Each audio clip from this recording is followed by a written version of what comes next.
beberapa gambar di papan tulis. Nah, Miss mau bertanya, ada yang tahu apa itu yang ada di gambar satu? Siapa yang tahu? Tunjukkan.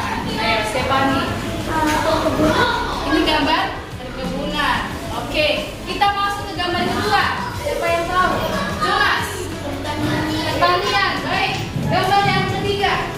Rafael. Pertambangan. Nah, jadi ketiga jenis yang gambar yang sudah Miss tempel ini adalah termasuk sumber daya alam. Kalian menjelaskan tentang pengertian dari sumber daya alam. Nah, siapa yang sudah baca buku sebelumnya? Ada yang tahu pengertiannya?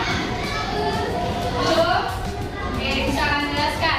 Sumber daya alam itu adalah sumber yang terdapat di alam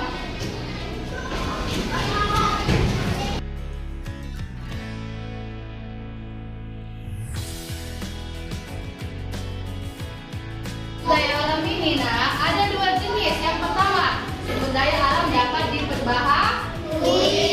Yang kedua, sumber daya alam yang tidak dapat diperbaharui. Nah, kalau sumber daya alam dapat diperbaharui, berarti kalau habis masih ada lagi, masih bisa lagi kita gunakan. Apa contohnya? Hewan. Hewan. Tumbuhan. Ada lagi. Nah, kalau sumber daya alam yang tidak dapat diperbarui, berarti kalau habis masih tersedia? Tidak. Apa contohnya? Minyak bumi.